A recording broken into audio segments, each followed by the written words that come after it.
essays on the price of risk. Andrew will be hooded by Professor Christine Parler.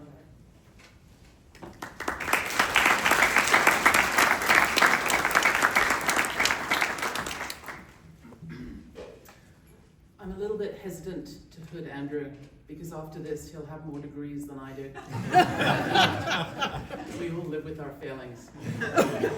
So Andrew likes risk. I know that because one of his favorite sports when he was younger was go-kart racing, which strikes me as risky. His favorite sport now to watch is Formula One racing, which is really risky. So it's appropriate that his dissertation is all about risk. And it's kind of a very interesting combination of papers that he put together. He's interested in risk, how we measure it, and how it affects our lives. So he has a paper on FDIC auctions. What does that mean? So basically when banks go bust, the government comes in, rips them apart, sells bits to different people, and we all move on with our lives and we don't have to worry about losing our savings. So Andrew collected data, he scraped it, he did all those sort of clever things that people do with data.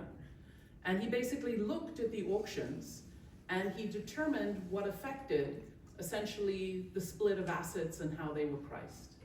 So this is something that has long-term interesting consequences for everyone. How should we organize a system where the federal government comes in and makes sure that our savings are safe after a bank goes belly up?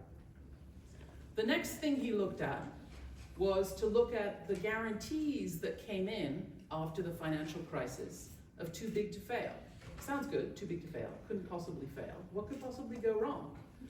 Well, it turns out that when you're too big to fail, you do different kinds of things. People react to you in different kinds of ways. And the risk that is sitting in the system actually gets distributed among the different players in a very particular way. So he developed a model to look at this and to effectively price how the distribution of risk changed once there was this too big to fail designation. And his last paper,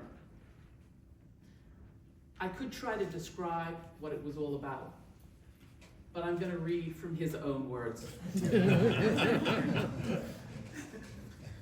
Okay. He develops an information geometric framework for selecting price risk factors from a high-dimensional candidate set. The stochastic discount factor is cast as a point on a statistical manifold of exponential affine pricing kernels, and the manifold's dual flatness yields an exact Pythagorean decomposition of the Kullback-Leibler divergence across nested SDFs.